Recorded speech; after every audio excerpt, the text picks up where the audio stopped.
Hello, welcome to this next lesson of infinite series.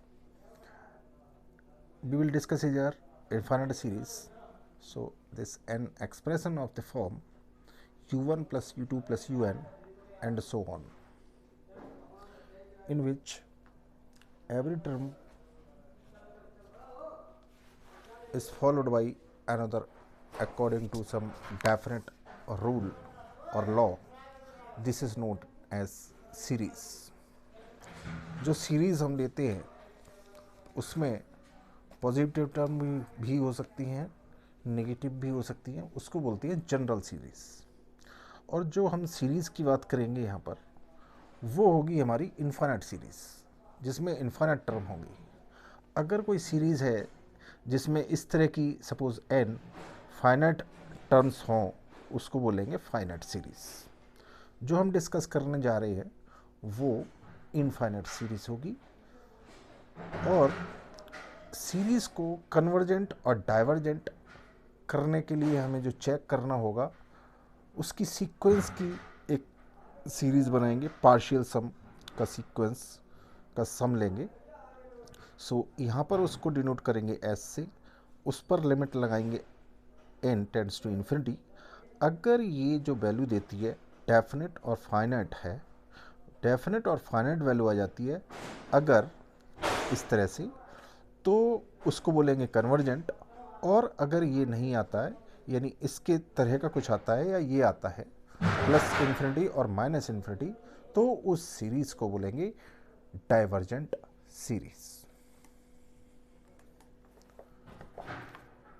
Next यहाँ देख लेते हैं ऑसिलेटरी सीरीज़ क्या होगी। A series summation u n, यहाँ पर जो समेशन यू एन है n equal to 1 to infinity, क्योंकि हम यहाँ पर इन्फिनिट सीरीज़ ही लेकर वर्क कर रहे हैं। देयरफॉर यहाँ पर जो सीरीज़ में इसको इंडेक्स बोलते हैं वो लिखे या न लिखे, इतना लिखे तब भी चलेगा, is known as oscillatory series if this one as limit as n tends to infinity Sn neither tends to definite finite number or nor to plus infinity or minus infinity, then this series un is known as oscillatory series. अब एक series है जिसमें finite term इस तरह से दे रखी हैं, series summation यहाँ पर n equals to 1 to infinity लिखे या न लिखे, ये सीरीज़ दे रखी है। Series this summation 1 upon 4 to the power n convergence और डाइवर्जेंट। ये क्वेश्चन इस तरह से आ सकता है, चेक द सीरीज और test the convergence of the series. Test the convergence of the series, और ये सीरीज कन्वर्ज और डाइवर्ज है, या check the convergence of the series. यहाँ पर आपको चेक करना होगा सीरीज़ कन्वर्जेंट है या डाइवर्जेंट है या उसका नेचर क्या है। नेचर यहाँ पर इसके तीन यहाँ पर डिफाइन करे हुए हैं जनरली, कन्वर्जेंट होगी या डाइवर्जेंट होगी या ऑसिलेटरी होगी। तो तीनों आपको बता दिए गए हैं किस तरह से हमें 1 बाई 1 चेक करना होता है, कब कन्वर्जेंट होगी कब डाइवर्जेंट होगी। बहुत बड़ी सीरीज़ के लिए हमारे पास कुछ टेस्ट हैं, वो हम आगे चल के इसमें डिस्कस करेंगे। फिलहाल हमने एक छोटी सीरीज़ ली है 1 upon 4 raise to the power n। इसको हम जब n belongs to natural number Sn ले सकते हैं, Sn।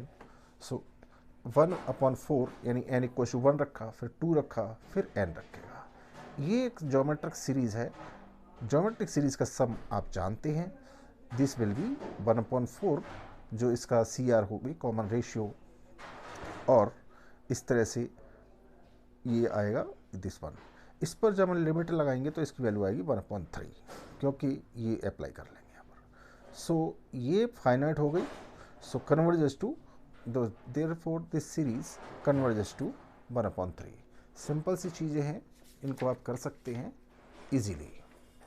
तो यहाँ पर कुछ इसके रूल्स लिखे हुए हैं, ये जनरली यूज़ करते हैं और इनका कोई विशेष आपको राइटिंग में नहीं है, आपको माइंड में रखना है, इसलिए हमने स्लोली इसको स्पीड से लिख के दे दिया गया है। ये आप देख सकते हैं, इनको देखने की कोशिश कर लें। Rn, अगर Rn है un plus 1 plus un plus 2 and so on, then Rn is known as remainder after n terms of the series. अगर Sn इक्वल्स टू हमने इस तरह से लिखा है, Sn be the sum of first n terms of the infinite series and summation un, we can express the series summation un as a sequence को हम ऐसे डिनोट करते हैं of the partial sums Sn. Partial sums का मतलब होता है पहला टर्म जोड़ दिया, फिर उसके संग पहला दूसरा प्लस तीसरे में पहला दूसरा तीसरा, इस तरह से पार्शियल सम्स है, वो आप इस पार्शियल सम को कहीं भी इजीली समझ सकते हैं. We can check the behaviour of the series summation u n is same as the behaviour of the sequence this one, जैसा हमने वहाँ पर अभी डिस्कस किया है. सो इन नोट से आप इसको बिहेवियर के बारे में समझ सकते हैं इजीली. द इन्फाइनाइट सीरीज, जो हमारी इन्फाइनाइट सीरीज हमने ली हुई है, summation u n is known as convergent if the sequence का नोटेशन ये होगा, सीरीज का नोटेशन ये होगा. If the sequence of its partial sum is convergent and s is called the sum of the series. दूसरा note यहाँ पर है, if the sequence s n is of partial sums of series summation un is divergent, then the series summation un is divergent. So इसी तरह से यहाँ पर ये देख लिया कन्वर्जेंट के लिए क्या होगा, डाइवर्जेंट. इसी तरह से ये होगा ऑसिलेशन के लिए. The convergence of the series remains same if each of its terms is multiplied by a non zero constant. अगर नॉन जीरो कॉन्स्टेंट से सीरीज के किसी टर्म में ईच ऑफ इट्स टर्म्स, यानी उसके हर एक टर्म को किसी नॉन जीरो कांस्टेंट से मल्टीप्लाई करें तो उसके कन्वर्जेंट पर या कन्वर्जेंस पर, यानी कन्वर्ज कर रही है तो कन्वर्ज ही करेगी, डाइवर्ज तो डाइवर्ज ही करेगी, उससे में कोई चेंज नहीं आने वाला. तो यहाँ पर ये इनफाइनाइट सीरीज़ की कुछ पॉइंट्स हैं, इनको समराइज़ करना ज़रूरी है और इनको समराइज करने के बाद आप क्वेश्चंस को इजीली अटेम्प्ट कर सकते हैं. कुछ पॉइंट्स हैं. नेचर ऑफ द सीरीज होते हैं, यहाँ से the nature of the series remains unchanged. अगर हमारी कुछ ये पॉइंट है ये फॉलो हो रहे हैं तो उसका नेचर का मतलब वो कन्वर्ज कर रही है तो कन्वर्ज ही करती रहेगी, डाइवर्ज है तो डाइवर्ज ही रहेगी. अगर ये हम उसमें कुछ चेंजेस करते हैं तो the signs of all terms are changed, यानी सभी के हम अगर चेंज कर देते हैं टर्म के, सभी टर्म्स के साइन सिंबल चेंज कर देते हैं, बदल देते हैं, तो उसके कन्वर्जेंस पर, नेचर पर कोई फर्क नहीं पड़ने वाला. इस तरह से बाकी टर्म है. नेक्स्ट है, for a series u n to be convergent it is necessary, इसको बोलते हैं नेसेसरी कंडीशन. सीरीज के लिए, सीरीज के कन्वर्जेंट के लिए नेसेसरी कंडीशन क्या है, अगर सीरीज कन्वर्ज हो रही है तो उसमें जो लिमिट लगाएंगे n tends to infinity un equals to 0, ये आना ही आना चाहिए अगर सीरीज कन्वर्जेंट है. इसको आप यूज़ कर सकते हैं आंसर चेक करने में. अगर आपके पास सीरीज है और वो कन्वर्जेंट आ रही है, कन्वर्जेंट शो कर पा रही है, तो उसमें ये लिमिट लगा के देख लो. अगर 0 आ रहा है तो आपका आंसर बिल्कुल सही कर लिया. इसको वैसे यूज़ कर सकते हैं या फिर इसको एक थ्योरम, यहाँ पर ये थ्योरम का स्टेटमेंट है, या फिर इसको जनरली एक पार्ट बना सकते हैं रिजल्ट के रूप में. तो ये कंडीशन केवल नेसेसरी है, इसको सफिशिएंट नहीं कहेंगे. सफिशिएंट का मतलब अगर ये 0 आता है तो सीरीज जरूरी नहीं है वो कन्वर्ज हो या डाइवर्जेंट हो, इसलिए ये केवल नेसेसरी कंडीशन है. नेसेसरी का मतलब अगर कन्वर्जेंट है तो ये होगा ही होगा, ऐसे करके. सो उम्मीद है कि आप यहाँ पर समझ पा रहे होंगे और समझने की कोशिश. एक Cauchy's general principle of convergence होता है फॉर सीरीज. सो इसको यहाँ पर थ्योरम की स्टेटमेंट ये है. So this is the general principle और फंडामेंटल प्रिंसिपल.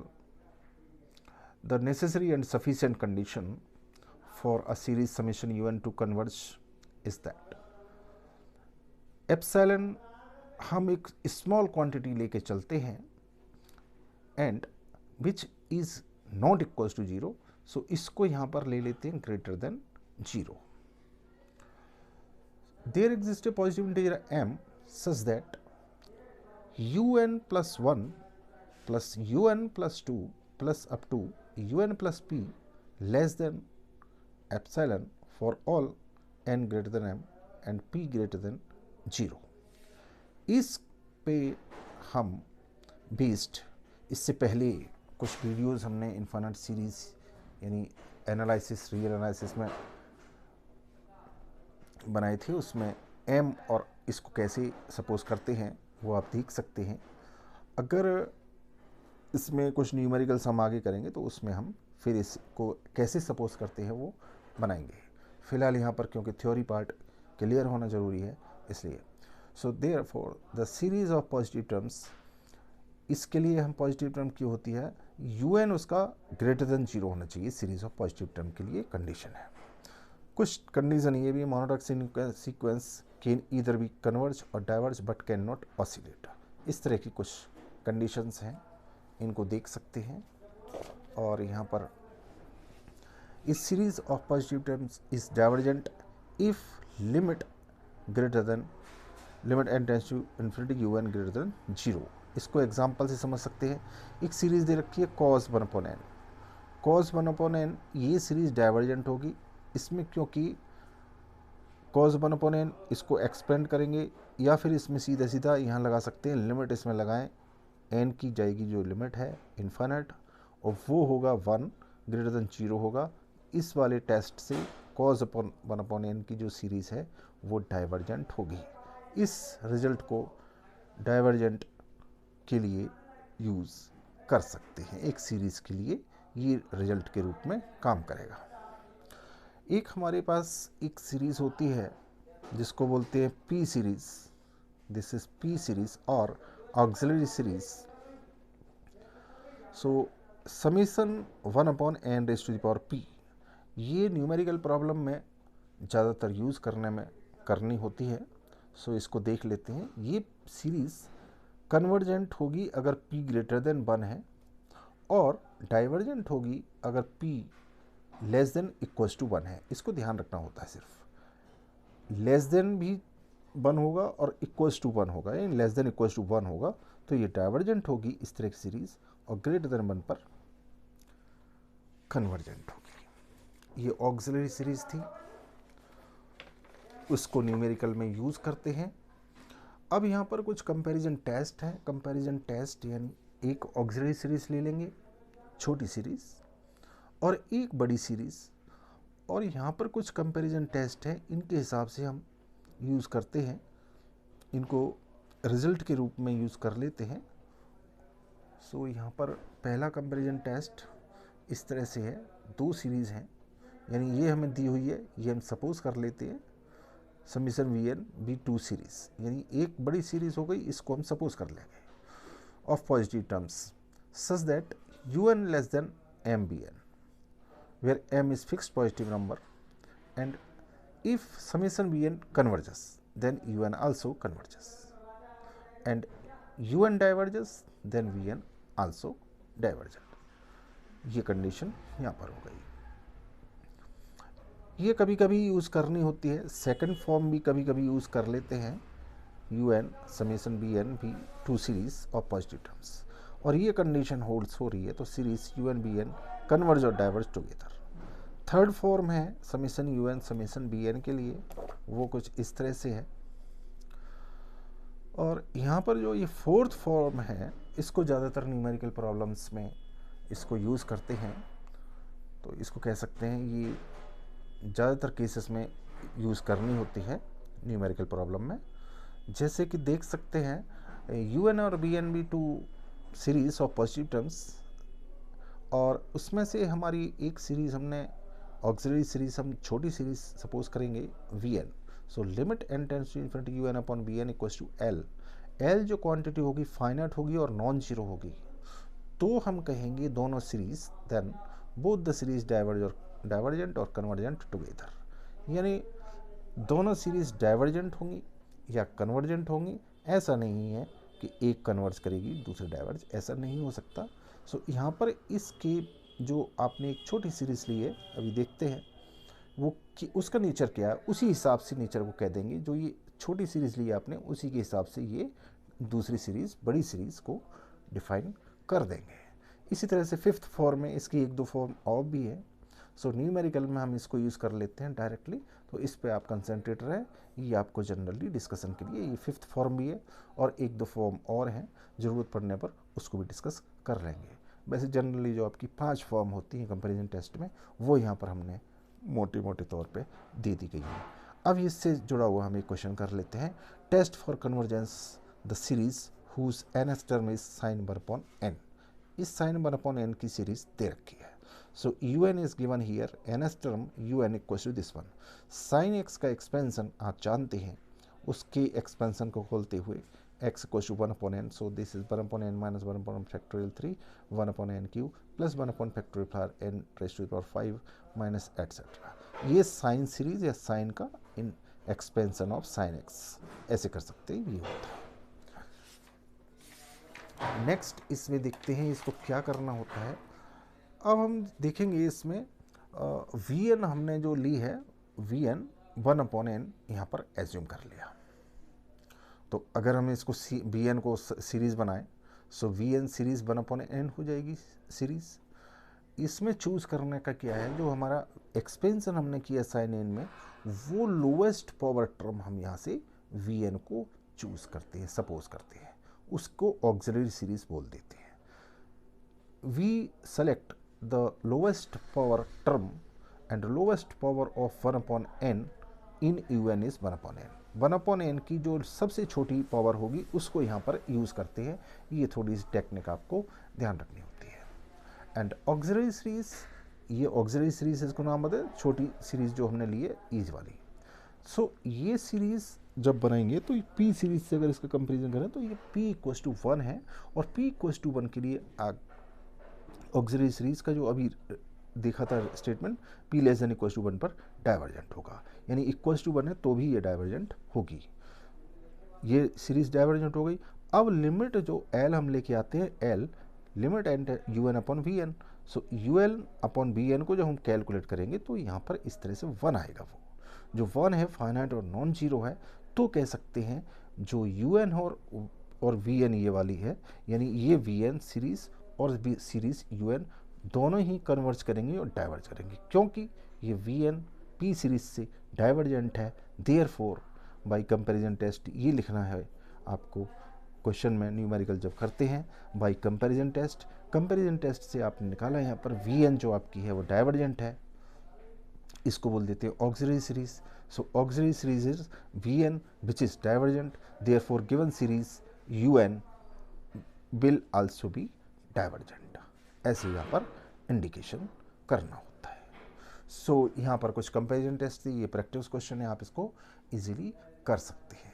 बिल्कुल एज्यूम करना है उसी तरह से, test the convergence of the series या check the convergence of the series 2/1 plus 3/2 plus this one. So इसका आंसर होगा u n is convergent if p greater than 2 and divergent if p less than equal to 2। This will be the answer. इस तरह से यहाँ पर आपको कुछ comparison test, कुछ सीरीज़ का कुछ इंट्रोडक्शन टाइप का दिया गया है, तो इसको आप तब तक बेसिक करने की कोशिश करें। कंपैरिजन टेस्ट कैसे लगाते हैं, सीरीज़ कब कन्वर्ज करेगी, सीरीज़ कब डाइवर्ज करेगी, एंड मैनी मोर। अब इसके अलावा कुछ टेस्ट हैं, वो टेस्ट हम नेक्स्ट वीडियो में डिस्कस कर लेंगे। अगर आपको इसमें कोई डाउट है या डिफ़िकल्टी है कंपैरिजन टेस्ट को समझने में और लगाने में, यहाँ तक जो वर्क हुआ है मेनली कंपैरिजन टेस्ट का हुआ है। सीरीज़ का फ़र्क क्या है, नेचर क्या है, कैसे चेक करते हैं, वो यहाँ पर वर्क कर लिया गया है। आप इसको करने की कोशिश करें। अगर इसका कोई डाउट है, डिस्कशन अनदर डिस्कशन चाहते हैं इसमें, तो आप कमेंट सेक्शन में कमेंट से डिस्कस कर सकते हैं। सो यहाँ पर आज डिस्कशन किया था हमने अभी कंपैरिजन टेस्ट, सीरीज़, उसका नेचर एक समरी फॉर्म में करने की कोशिश की है। इसको समझने की कोशिश करें। बाकी का नेक्स्ट वीडियो के लिए वेट करें। Thanks for watching.